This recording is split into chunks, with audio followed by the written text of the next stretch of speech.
Chapter 3 The Pyramid Being. In the morning, resumed Jarvis, we started off again. We hadn't gone 100 yards into Xanthus when I saw something queer. This was one thing Putz didn't photograph, I'll wager.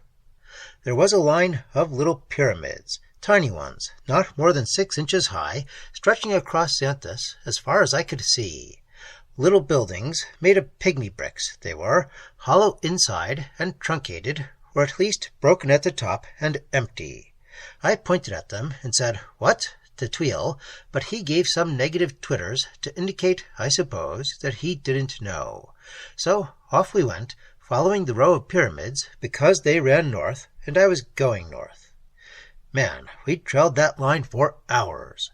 After a while, I noticed another queer thing. They were getting larger. Same number of bricks in each one, but the bricks were larger. By noon, they were shoulder high. I looked into a couple, all just the same, broken at the top and empty. I examined a brick or two as well. They were silica, and old as creation itself. "How you know?" asked Leroy. They were weathered, edges rounded. Silica doesn't weather easily, even on Earth, and in this climate. "How old you think?" 50,000? 100,000 years? How can I tell? The little ones we saw in the morning were older, perhaps 10 times older, crumbling. How old would that make them? 500,000 years? Who knows? Jarvis paused a moment. "Well," he resumed, "we followed the line. Tweel pointed at them and said, 'Rock,' once or twice, but he'd done that many times before. Besides, he was more or less right about these. I tried questioning him. I pointed at the pyramid and asked 'people' and indicated the two of us.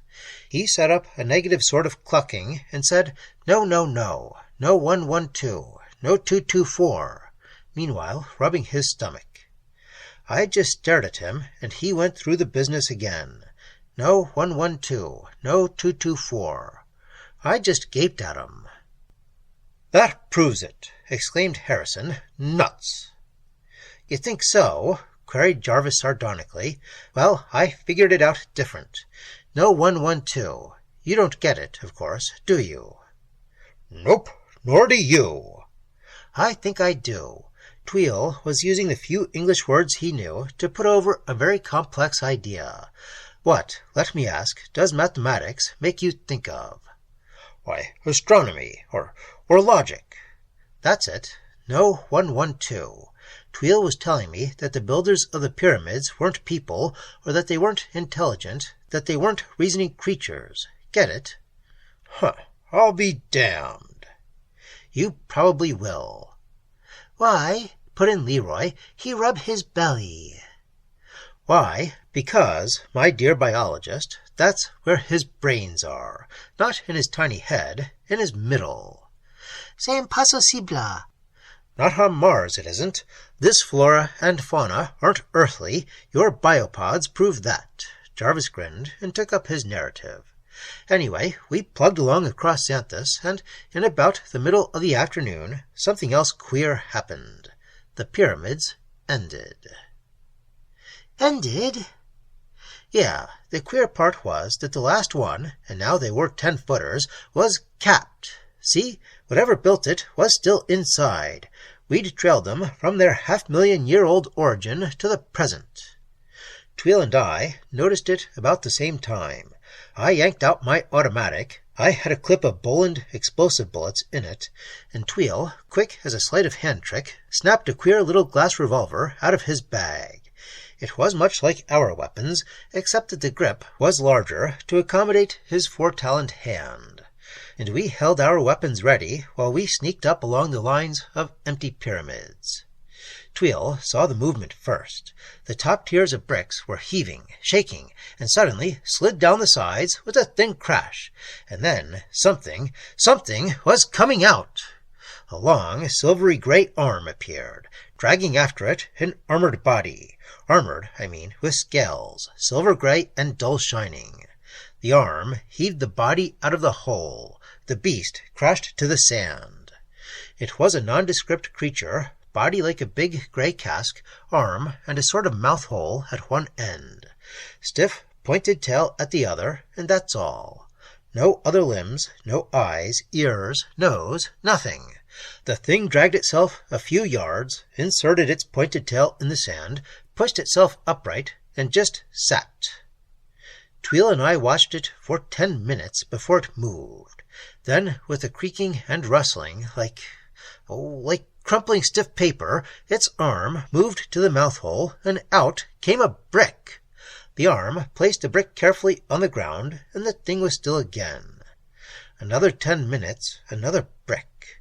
Just one of nature's bricklayers. I was about to slip away and move on when Tweel pointed at the thing and said, "Rock." I went, "Huh?" and he said it again. Then, to the accompaniment of some of his trilling, he said, "No, no," and gave 2 or 3 whistling breaths.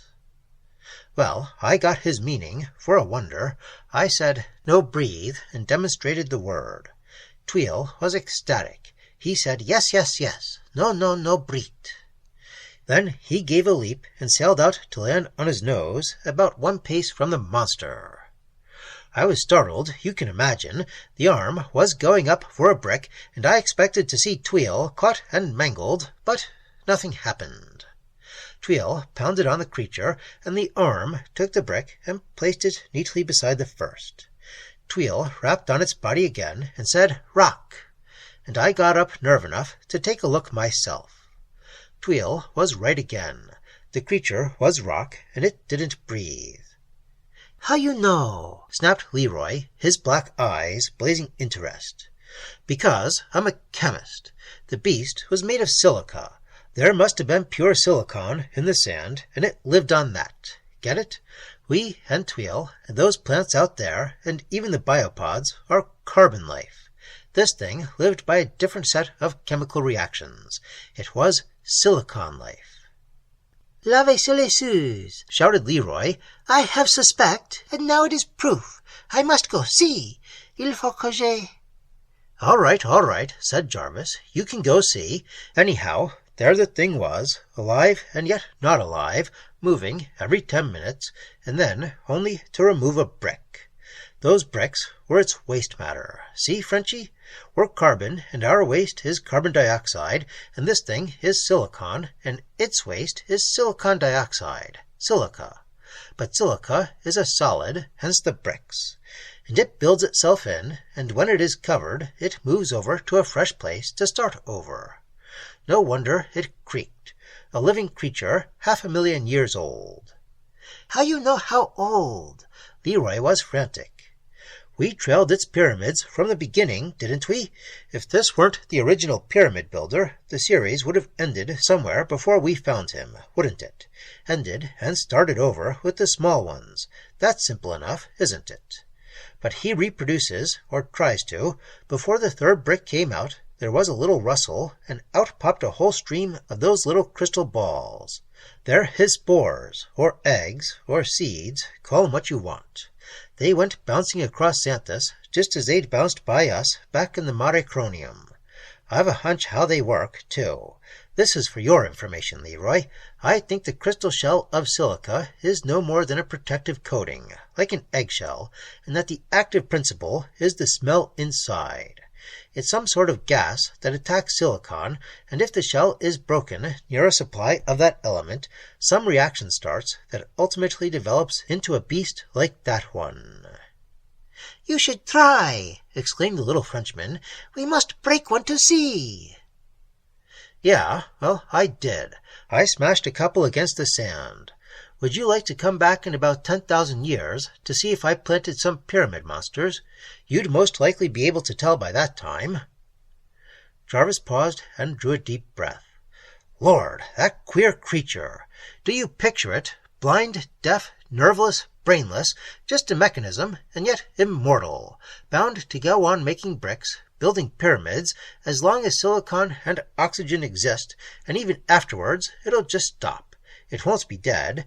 If the accidents of 1,000,000 years bring it its food again, there it'll be, ready to run again, while brains and civilizations are part of the past. A queer beast, yet I met a stranger one."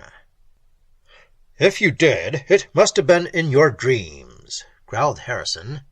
You're right, said Jarvis soberly. In a way, you're right.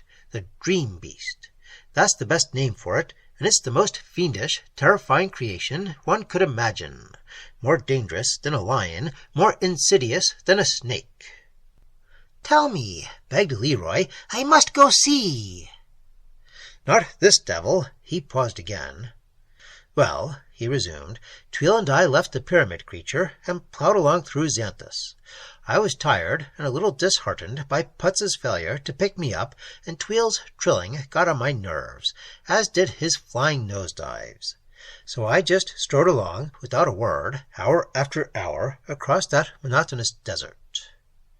Toward mid-afternoon, we came in sight of a low dark line on the horizon. I knew what it was. It was a canal.